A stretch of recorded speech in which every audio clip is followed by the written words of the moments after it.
Welcome everyone to our evening webinar on entering higher psychiatry training. So it's lovely to have you here. I'm Chris O'Loughlin. I'm head of school in East of England and one of the deputy deans there in Health Education England. So I look after our training programs there. I think higher training is a really exciting time in your career, in psychiatrist career. It's the time when, I'm going to think of Maslow, we think of self-actualization. It's when you've done a lot of work in core training or in your previous psychiatry experience, and you get a chance to really decide what kind of psychiatrist you want to be, to develop obviously the big kind of specialties, but also your subspecialty interests, your style. You get a chance to try out different ways of doing things and different opportunities as they arise. So it's a really excellent few years, I think, in a psychiatrist's career. And what we've got this afternoon is a series of kind of short presentations, starting with Amelia O'Donnell, who's the National Recruitment Manager in Health Education England in the Northwest, who looks after higher training recruitment. So she'll be talking a little bit about the process and what goes on. Then we're going to hear from Natalie Ashburner, who's one of our own child and adolescent higher trainees in the East of England, talking about the experience of being in higher training. And then we'll move on to question and answers. So lots, hopefully, of question and answers about maybe what higher training is like, how to get into higher training, what matters, what's less important. And we'll be joined for that by Chris Walsh, who's the new chair of the PTC. So do put your questions in the, I'm going to say the chat box, but not the chat box, the question and answer box on Zoom. So question and answers, we'll answer some of them through the answer box on there, but some of them we'll take live at the end. If we don't get through them all, we'll answer questions and put them on the website for hopefully by tomorrow, but fairly soon, so you can kind of get questions answered even if we don't get a chance to do so today. So I'll hand over now. I won't keep on talking anymore. I'll hand over to Amelia, who's going to talk about the recruitment process from a kind of Health Education England point of view, and we'll take it from there. So over to you, Amelia. Oh, thank you. So yeah, I'm going to talk about the technical side of this. So if I can please have the slides shared on the screen.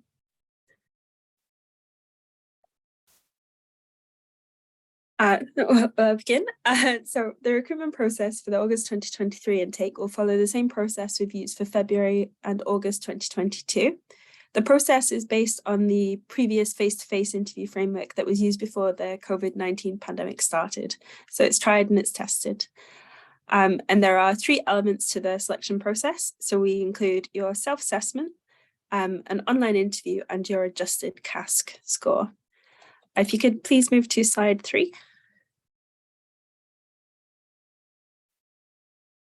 Thank you. So for ST4 Psychiatry, you'll make a single application, and from there you'll be able to preference all of the available posts. So you don't have to choose which subspecialty at the start. You can choose any combination of the 6 single and the 7 duals across England, Scotland, and Wales. Can I have the next slide, please? So like I said, you'll make a single application. Usually there are more posts than applicants, but certain specialties and locations are more competitive than others. We have no idea where they will be each year because it really does depend on the personal preference of the applicants. Anticipated post numbers for the August intake will be added to our website on the 16th of November next week. I've included a link and these slides will be shared afterwards. Can I have the next slide, please?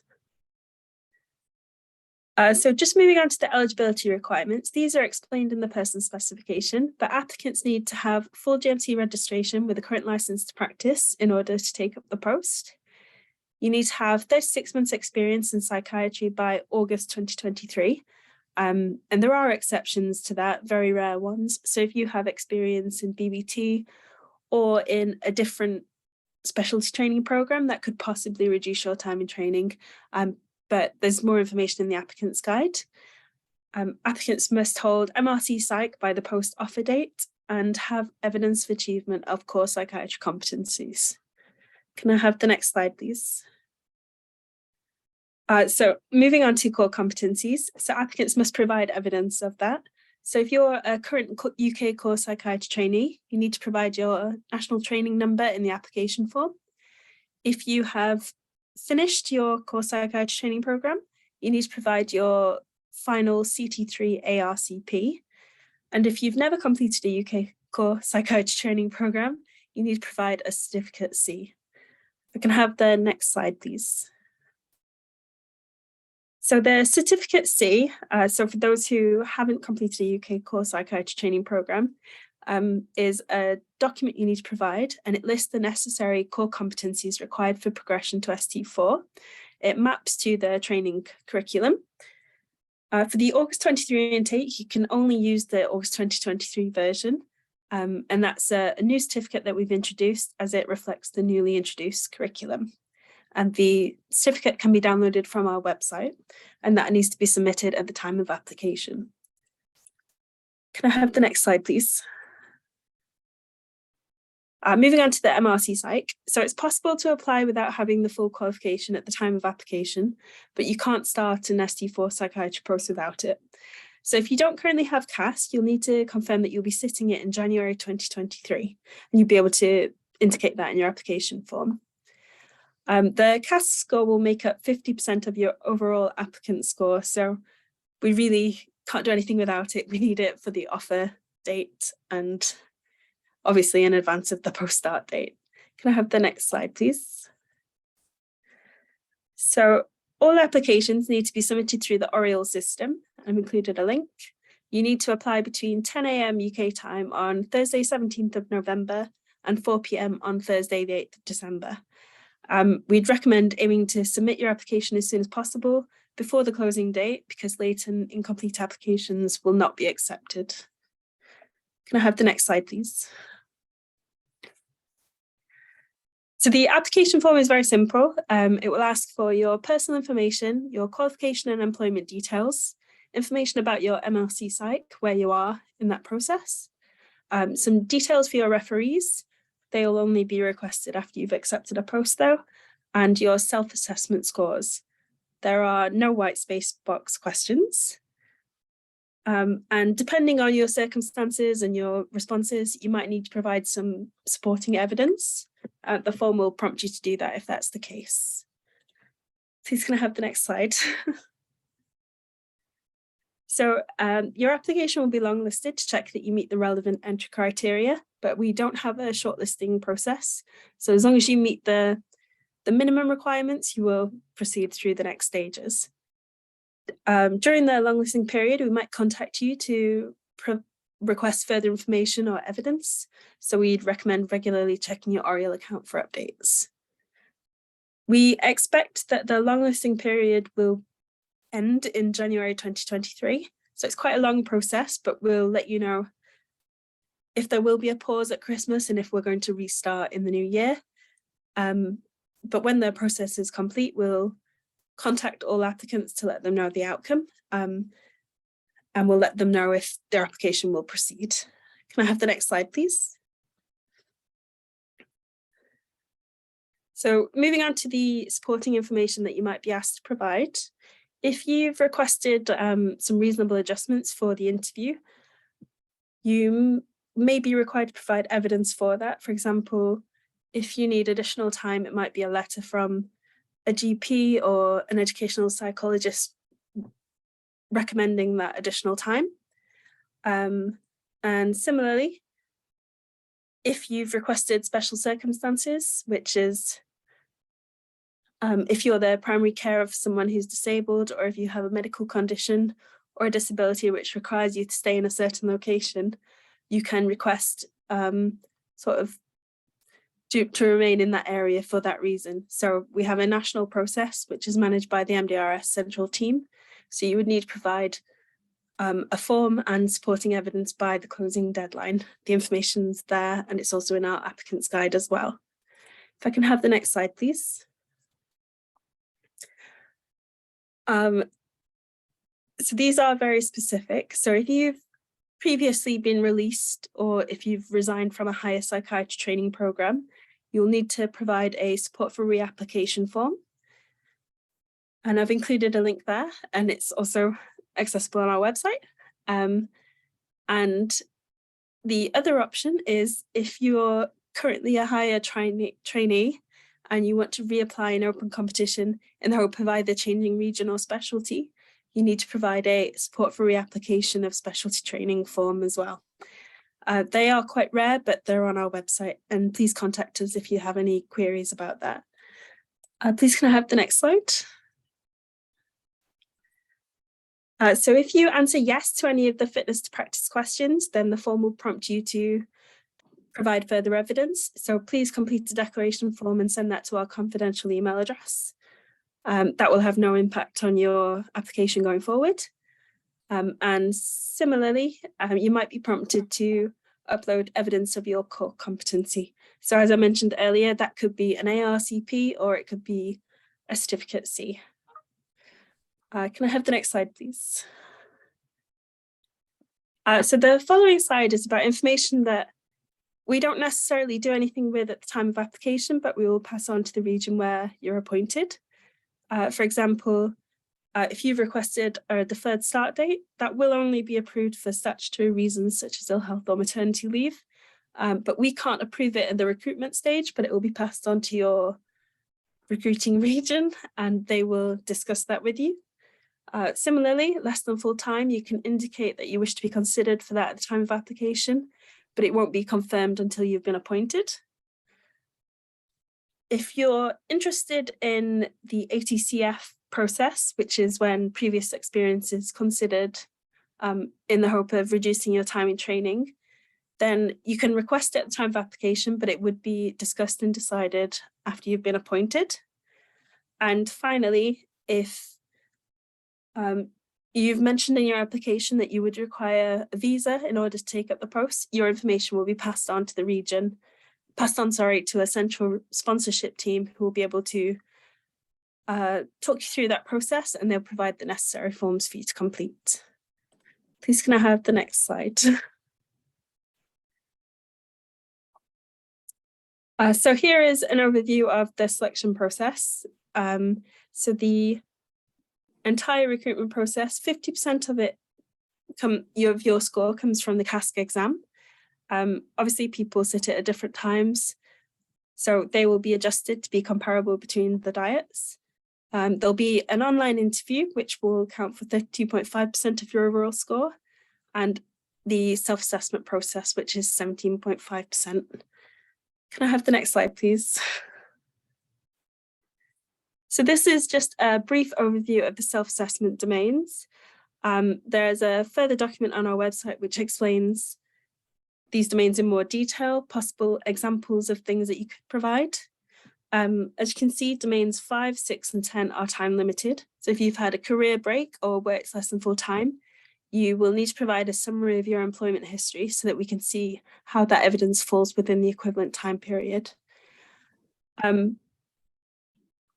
Please be aware that it is a self-assessment process. So unfortunately, we won't be able to answer all of your queries about that. But if you have a look at the guidance, you should be able to work out where you fall on those domains. Can I have the next slide, please? So in the application form, you will award yourself for each domain of the ST4 psychiatry self-assessment process. And then further along in the process, that will be verified by a clinical assessor using the evidence that you provided at a later date. So please make sure you score yourself accurately at the time of application. And then we've included a link to the guidance there just to help you. You'll have the opportunity to upload the evidence for each domain between Wednesday 15th of February and Wednesday 1st of March. So it's quite a way in the future. So between now and then, we'd recommend gathering your evidence for it. Like I said, you may also need to provide a summary of your employment history if you have had a career break or periods of working less than full time. Can I have the next slide, please? So we would ask you to please make it as easy as possible for assessors to interpret your evidence. And that should mean going for quality over quantity when providing evidence.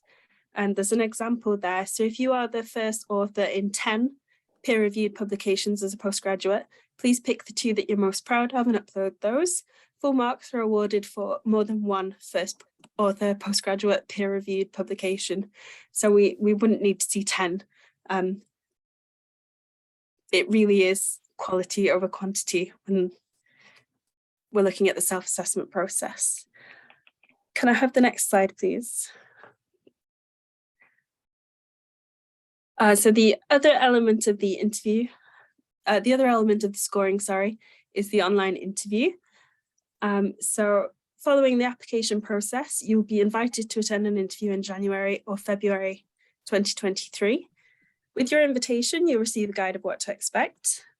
But briefly, it will be a 15-minute interview held over MS Teams. There'll be 2 assessors and potentially a lay representative in the room with you. The interview will involve 2 6-minute scenarios, and both of those will be published in advance.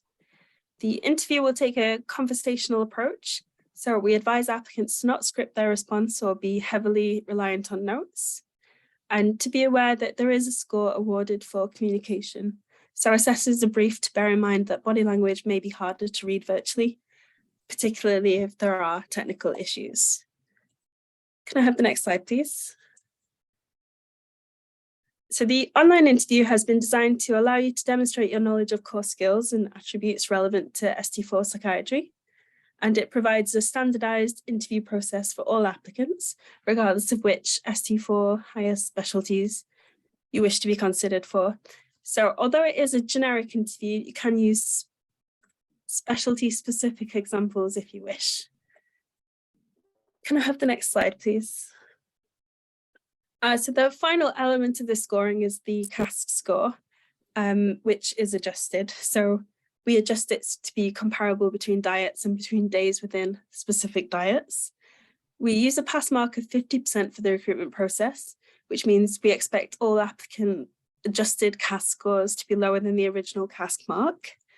So for example, if the pass mark on your day, on the day that you took CASC was 62.2% and you scored 62.2%, then your adjusted CASC score would be 50%.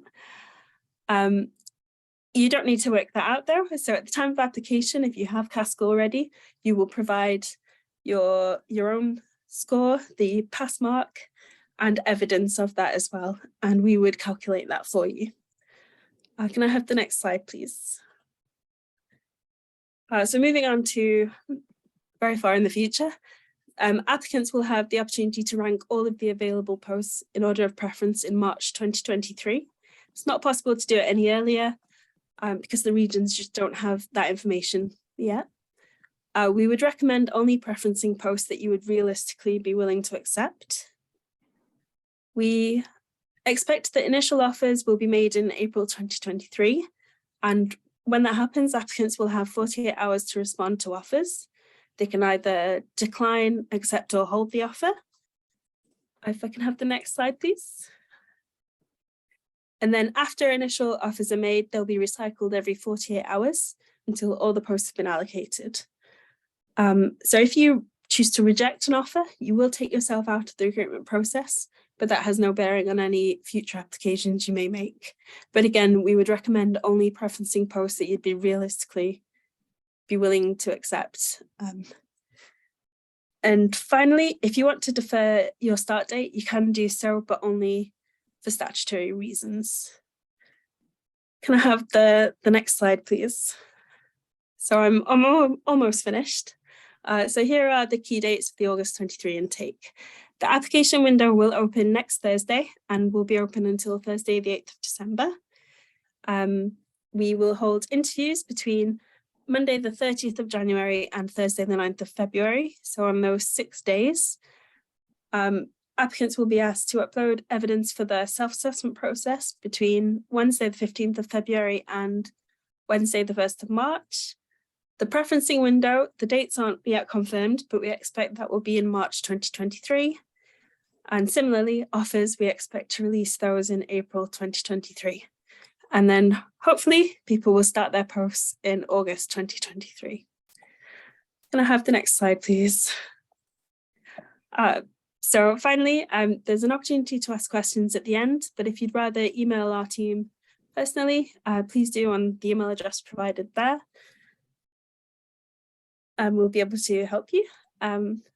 That's all for me. If I can please pass over to Natalie for the next section.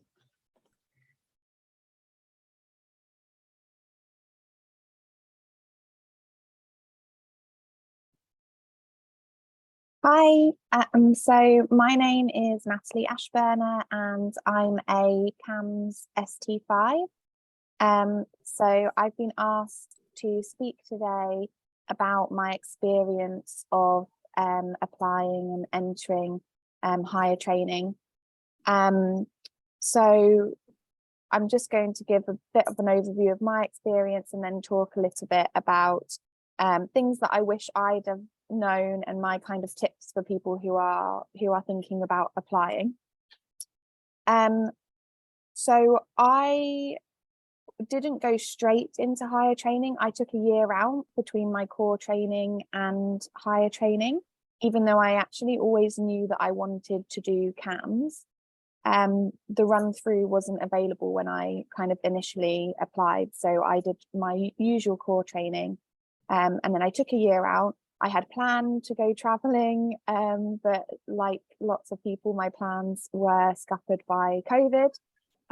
So I basically spent 2020 at home in the UK and did a bit of locum work during that time. And I think that it was really helpful actually to take some time out, because I do think that the training process, you know, is quite long, is quite tiring, gets quite samey with the portfolio, and you kind of feel, sometimes I think we feel a little bit like we're on a bit of a conveyor belt, you know, of kind of producing a doctor, producing a psychiatrist, and you're just kind of like going along on this kind of conveyor belt until you fall off the end as a consultant. And so it was nice to kind of have that break. And I think that a lot of people in core training kind of get to the stage where they start to question, like, I don't know if I want to do this. Do I want to do higher training or not? Am I getting a bit kind of, you know, fed up of the training process? And I think that's completely normal. And that's the first thing to say, really, that that's something I think everybody kind of goes through. And I actually did really enjoy my core training, but I do think that you can often towards the end of core training feel a little bit like you maybe aren't challenged as much as you would like to be. You know, a lot of the time the on-calls get a bit samey if you're just clerking patients into wards all the time, or particularly if you're doing ward jobs. You don't really feel like you're making many decisions for yourself. And I feel like that's definitely how I felt at that time.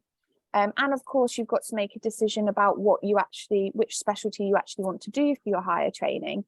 And I find that, you know, most people get a lot of general adult experience and not so much of other specialties. So, you know, it is useful to, if you haven't perhaps had a chance to experience a specialty and you want to make sure that you do that either through getting a job in your core training or doing some kind of, you know, most places will let you do some kind of taster sessions in another specialty, or as I did, take a bit of time out and try and do that as well.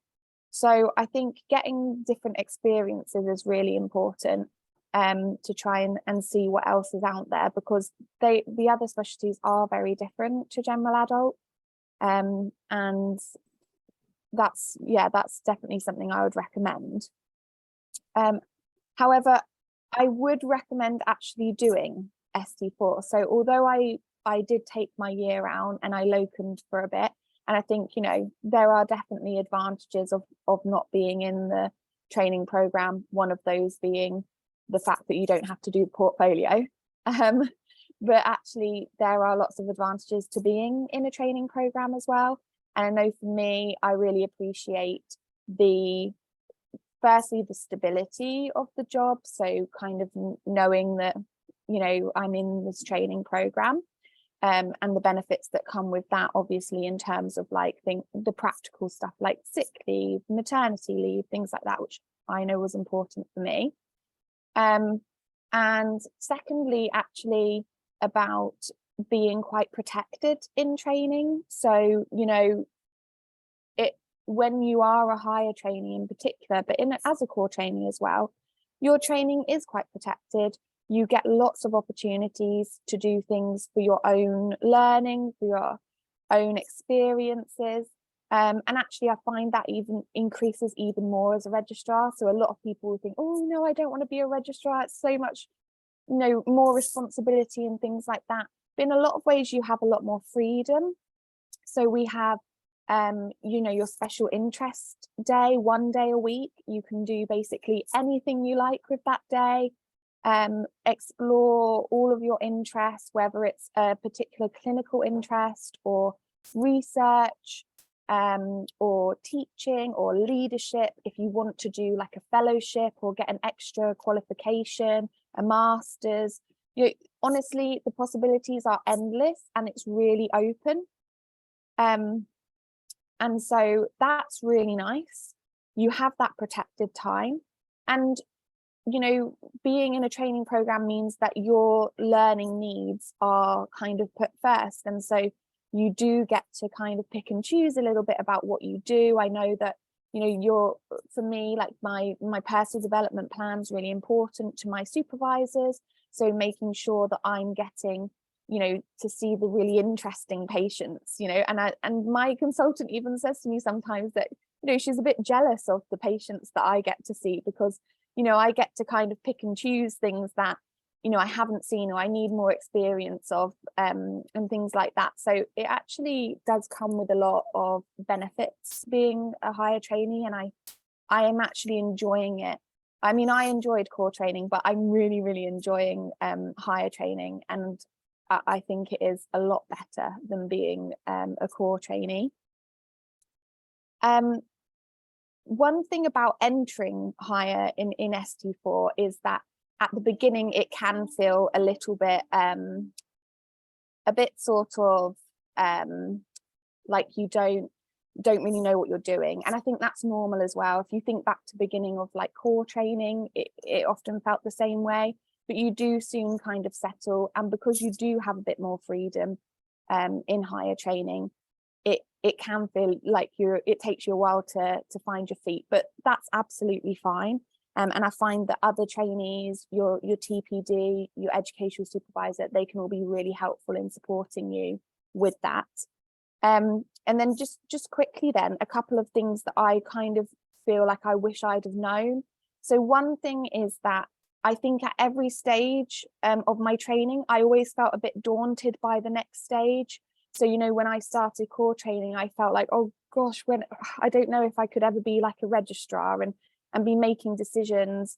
You know, I was really worried about making decisions about whether somebody should be admitted to hospital or not. I remember that being like a real worry for me and thinking, how do people make these decisions? It seems really, you know, scary. Or, you know, changing medication, starting medication, things like that.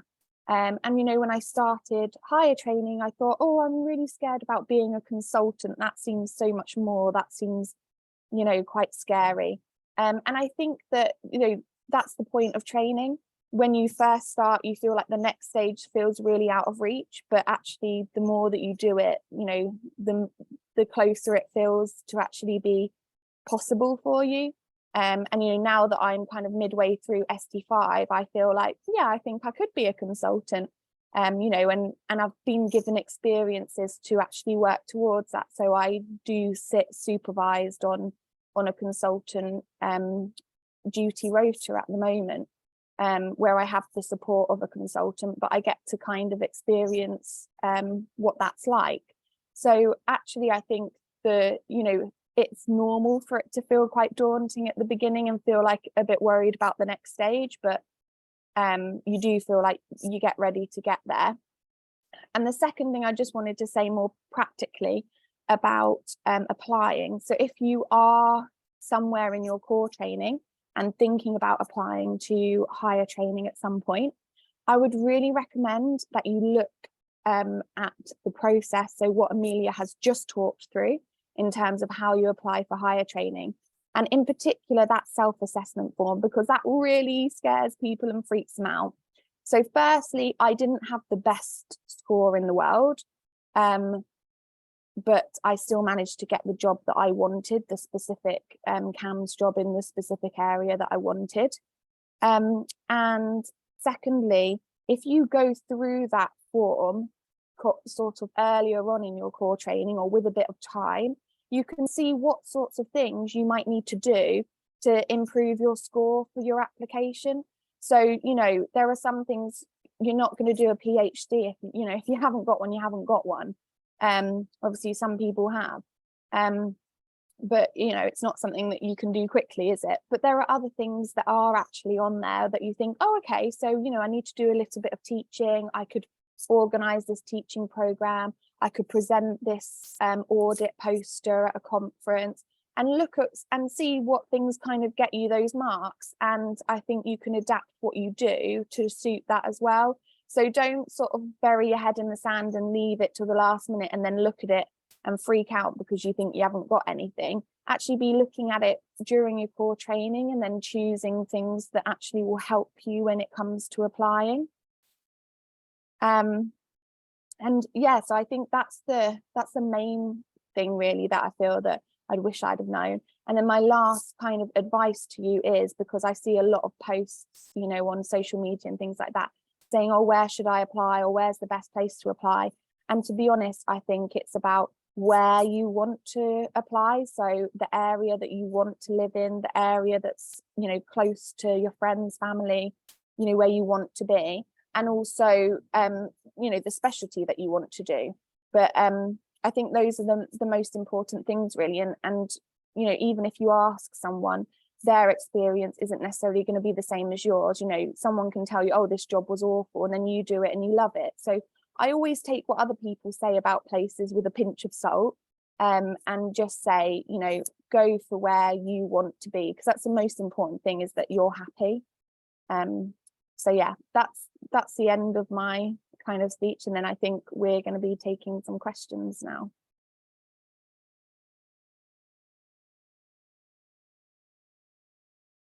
Oh, I don't unmute myself. Fantastic. Thank you very much, Natalie. Yes, we've got plenty of time for questions now. So running through to kind of 5 o'clock. So I should introduce Chris Walsh, who I hope is there. He's been typing away in the background for some of these things. So hello, Chris. And if our other panelists could put their cameras on as well, that would be great. So we've had a few questions come through. Some have been answered kind of in the text as we've been typing. They might pick those up anyway. Just to say a couple of things first. So someone's been asking about kind of place availability, you know, particularly in terms of medical psychotherapy, as to where places might be available. And there is some early indication of that on Oriel, but it is worth saying, as Amelia said, that the numbers are really kind of vague at the moment, and lots of regions won't put through their numbers yet. Because they won't necessarily know what posts are going through August, and it's been complicated this year because HE are trying to decide if and how much to expand psychiatry training. So the numbers out there at the moment are quite provisional, very provisional really, and will change and firm up as we move through towards kind of March time. So there's a bit of an early indication, but don't worry too much about that. And particularly for small specialties like psychotherapy, that's often combined as a dual training program, so it increases employment opportunities quite a lot afterwards. So I'll just mention that. I was very glad to hear Natalie's enjoying higher training as well. So that's quite encouraging. So while I'm picking these things up, question for you, Amelia, that I think is quite important actually. What happens when the assessors disagree with the self-assessment? So if they don't think that a quality improvement project has had the same reach that the person doing it did?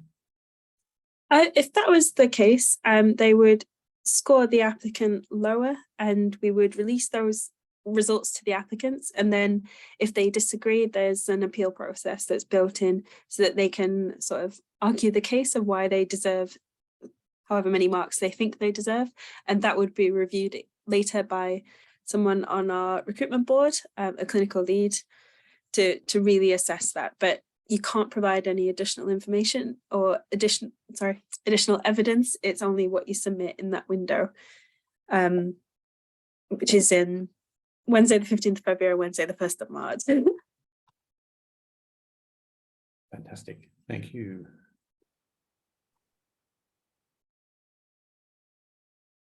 Sorry, I'm just looking at questions as well. While I'm looking at questions, I'm just going to pick up something else actually that I was reminded about. When you're thinking of higher training, do bear in mind that some specialties are really different in higher training than they appear in core training.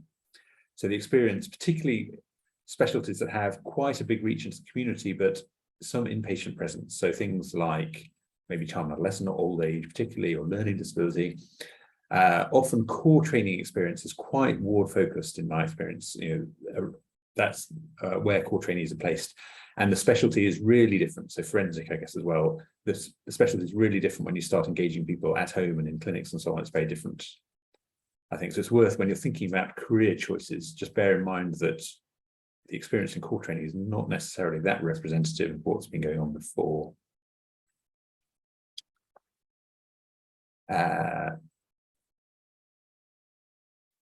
So other questions about Northern Ireland. I don't know the answer to that. Who's going to know about Northern Ireland? Emilio, do you know about Northern Ireland questions? I don't. They actually have their own recruitment process, so it will be on their website.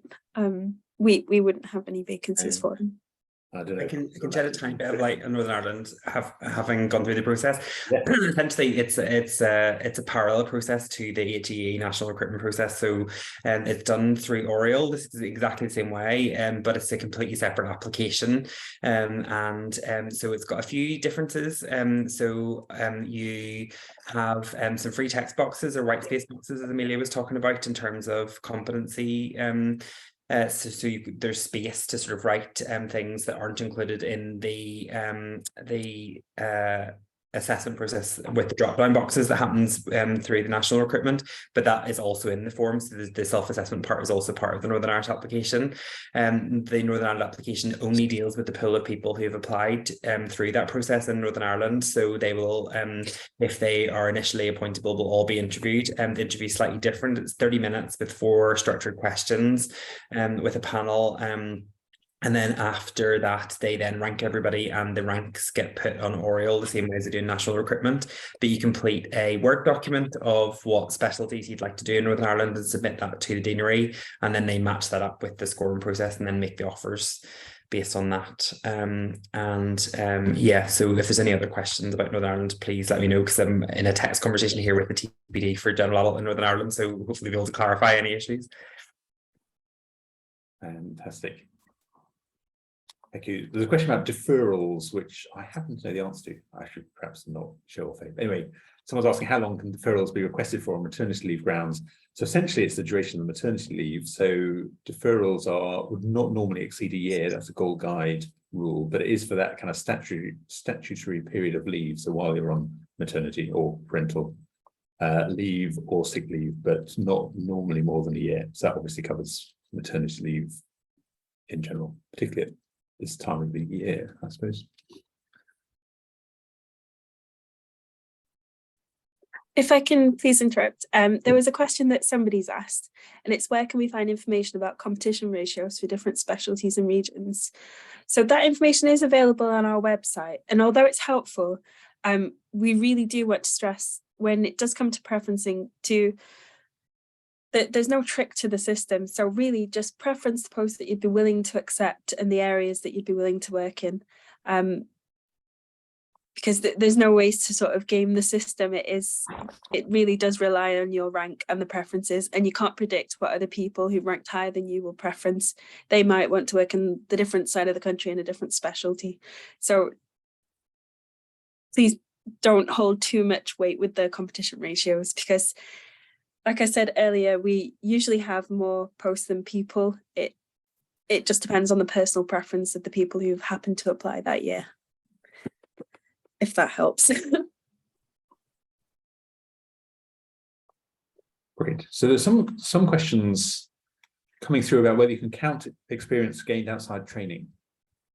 And that is a tricky one. So in terms of shortening a training program afterwards. So theoretically, possibly, I'm going to hedge my bets a lot here. So not normally, but there is a mechanism for doing so that's being kind of drafted at the moment and going through our college's education and training committee. And the reason for this is that it's not so straightforward. Sometimes people think they've got a lot of experience in the specialty and that translates into higher training specialty.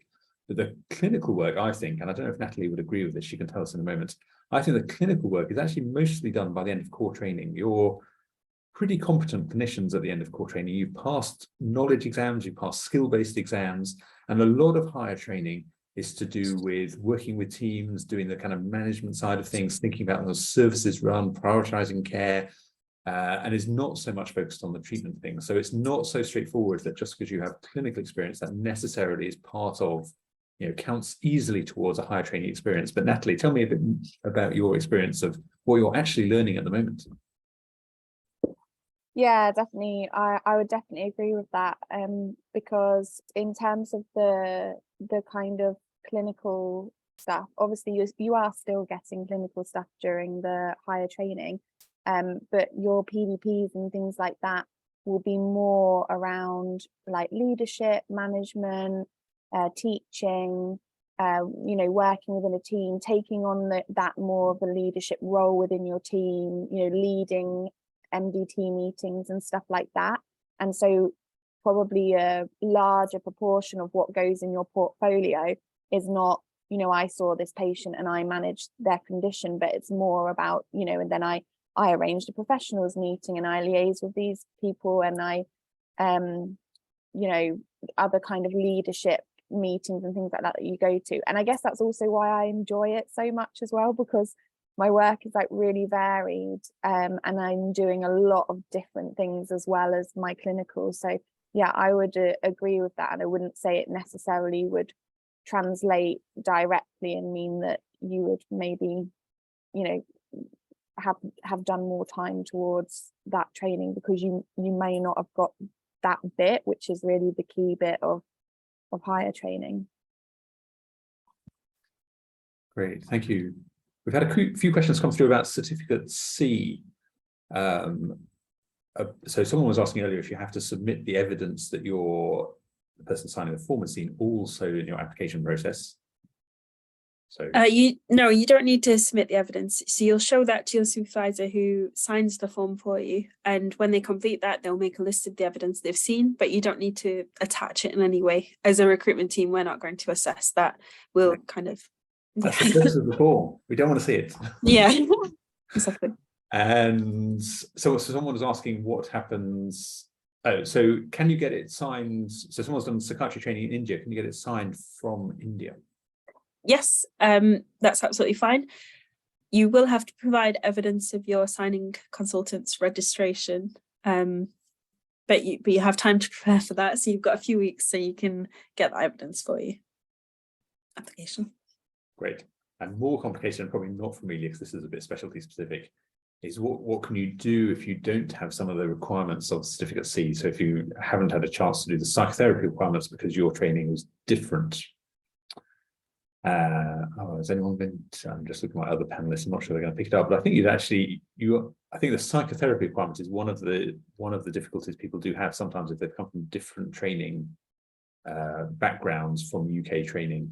And sometimes that does require doing non-training UK posts, I think, to build up the bits of the portfolio you haven't got from your own training program. And some training programs are very closely matched. So in the East of England, we've got quite a few trainees from Turkey where their core training is very similar to ours.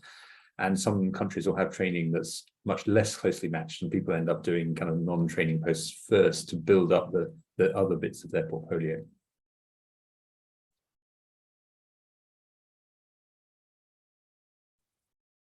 Great.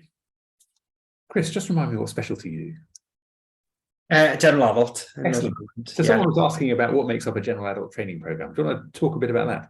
Absolutely. I was just typing a bit about that there, but it's better supposed to say it. Effectively, there's no set pre-prescribed thing that sort of is, and you have to do 1 year of inpatient, 1 year of outpatient or anything like that. So some people do end up doing quite varied things. It depends what you want to do, really. So a lot of people are very keen to do an inpatient year, an outpatient year, and then a year of something a bit different and more subspecialized, particularly if they're looking to get an accreditation. So there's 3 accreditations available from the GMC as sub parts to your CCT whenever you complete training at the end of ST6 in general adult, which are addictions, liaison, and rehab. Yeah. Like, and they're looking to sort of widen that out into other things like perinatal and stuff at the moment. So yeah, so there's certainly no pre-prescribed thing. There's people who in Northern Ireland here who have done a lot of staff grade years in general adult in community and inpatients before, so they spent their 3 years in general adult ST training doing sort of more varied specific stuff, where people have ideas of what they want to do in terms of things like eating disorders and stuff like that before they start. So yeah, the deaneries probably would take into consideration what people would want to do, but there's no set pre-prescribed thing that they have to do, is my understanding.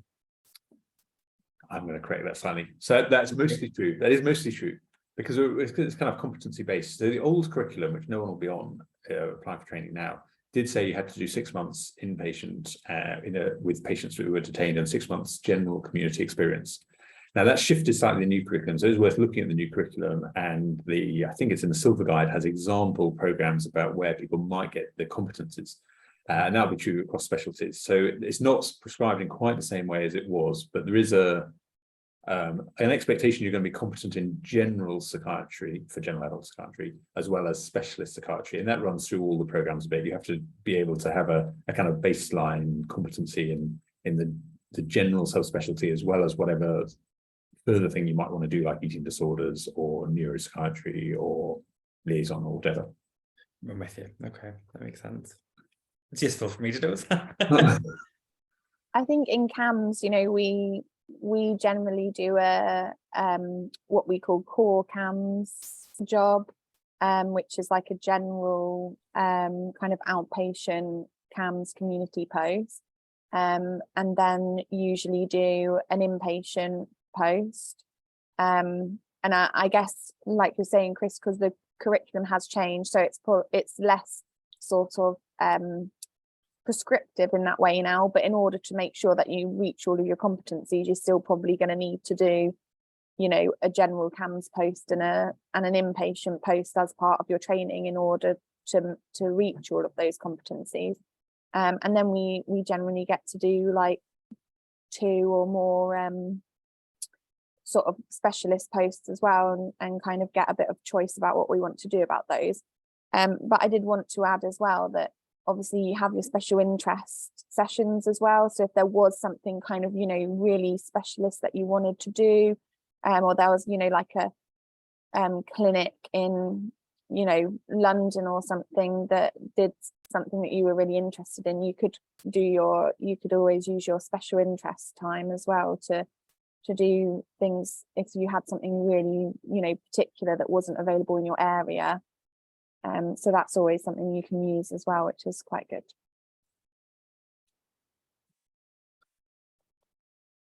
Great. I'll come on to, so the questions about academic training, I'll come on to in a moment. They're a bit complicated and perhaps a little bit niche. Someone's asking, again, I don't know whether you know this, whether there are any plans to include leadership and management in the self-assessment score in the future rather than what we've got at the moment. So I have my thoughts, but let's hear yours. I honestly don't know if there is, but any changes to the self-assessment process, it's quite a long-winded process. So it would go through the National Recruitment Board and it would be trialled. It would, you know, it would take more than a year, for example. So if there are any changes, they're not going to be introduced for this round or the next. It'll be in the future. Yeah. So my thoughts are it's a little bit of a difficult one. So clearly people do get different experiences along the way, whether they're in training, core training posts, or other experiences either in the UK or abroad, and you want to showcase that in your application. I'd be slightly cautious about having as a kind of entry criteria the things that we're trying to teach within the training program. That always seems to me a little bit kind of harsh in a way, that if we're trying to develop people's leadership and management skills as part of the training program, we don't necessarily want that as a kind of entry marker, if you see what I mean. That's a skill within the program. Just my thoughts. I think this has been raised several times through the PTC, and we've had lots of comments. You know, there's lots of people who don't feel that the self-assessment form is fair, to be honest.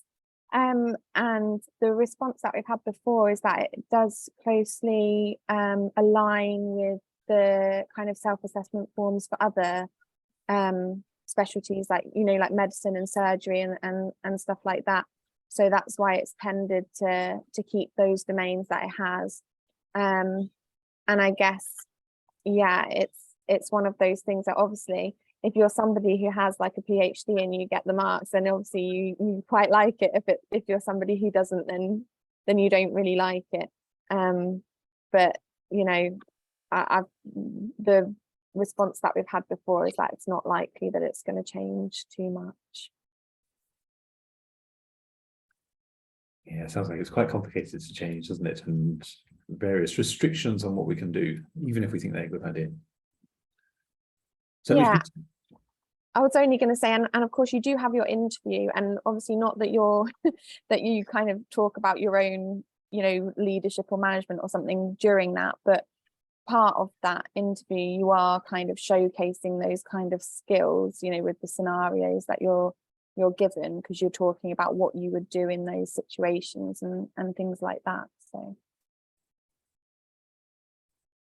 I'll come on to academic in a moment. An interesting question has just popped up that I've also been asked myself, that sometimes when people are thinking of sitting the exam, they kind of get a bit worried, the CASC exam this is, they get a bit worried that should they try and sit it early and risk, you know, maybe passing, which would be great, but passing with a not that great score, or should they delay sitting it maybe, or and get a better score because they're more experienced? And is that reflected at all in the marking? You know, maybe the number of attempts they've had. No, the number of attempts isn't considered at all. Yeah. So it's just however you did. I have to say that I wouldn't let that put you off. I'd still take it. Take the exam when you can. You can't pass the exam without sitting it. So and time runs out in core training fairly quickly, I would say. So I'm always encouraging people. Someone saying it's very unfair. I'll just have to note that.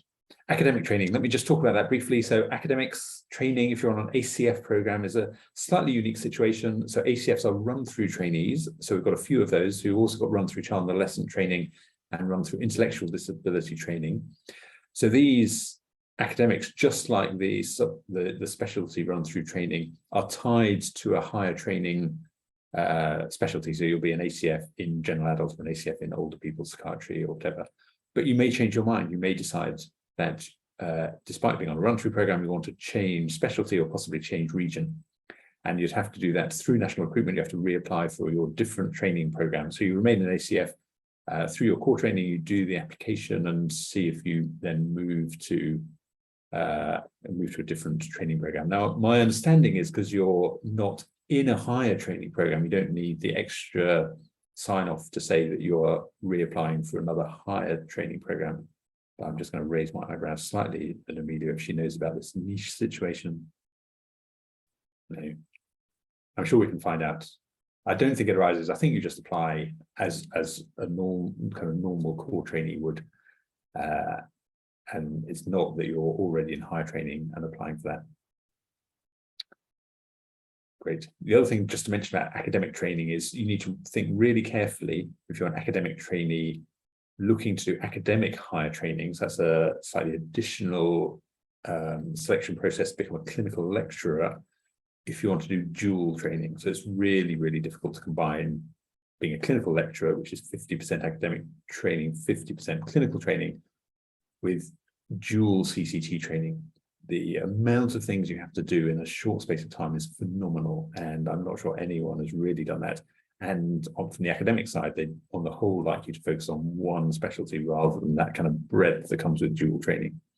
So you need to be a bit careful.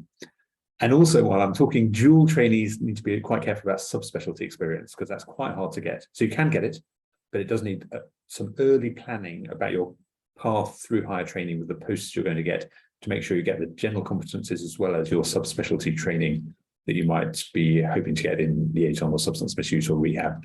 Because dual training with, say, adult and old age, each would normally be 3 years training program, but combined is only 4 years. So you do 2 years general adults, 2 years older people's psychiatry. So, you know, if you've got to get 12 months of subspecialty training in there, you need to plan that from early on.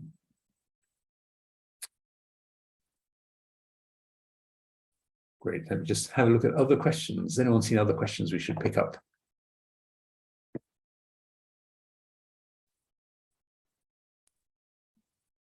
See, lots of slip through being answered.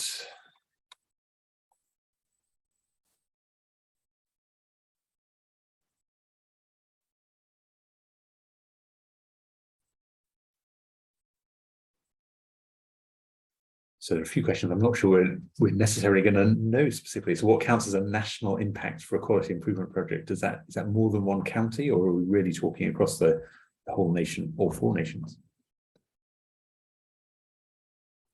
Yeah, it's a bit of a judgment call, isn't it? You have to decide yourself and see whether your assessors agree. You know, it is a self-assessment, so they will have to make that decision themselves. But we'll be publishing some self-assessment guidance next week, which will have some examples and some further information rather than just the titles. So that should be able to help you decide how many points to award yourself for each item. I was going to say that, you know, obviously having been through that experience of doing the self-assessment, it is fairly well explained. So you have the bit of the actual self-assessment itself, and then you have that guidance. So for each domain, you have a look through the guidance, you read through it. It does tend to be fairly clear in that about what counts of each thing. And then obviously you give yourself the score, and I didn't have any issues with them, you know, regrading mine or saying they didn't agree with me. So I think on the whole, they do tend to agree with what people have marked. It's only if it's, you know, really, obviously you've given yourself loads or none or whatever, and they don't agree with it. But you have to upload your evidence as well. So.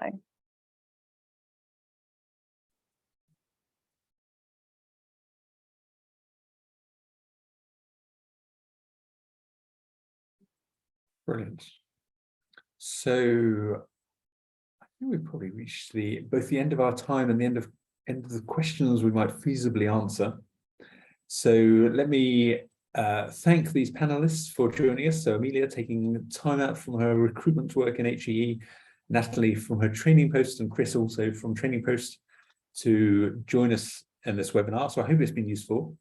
Higher training, I would reiterate, is a really great experience. So do apply, think carefully through what you want to apply for and where you want to be working. As I say, lots of things don't look quite the same when you're a higher trainee or consultant as they do when you're a core trainee. So do think about keeping your options open. Don't try and narrow down too soon as to what you might want to do. And hope to see you at future Royal College of Psychiatry events, either in person or online. So thank you all for joining us, and thank you, fellow panelists. Thank you.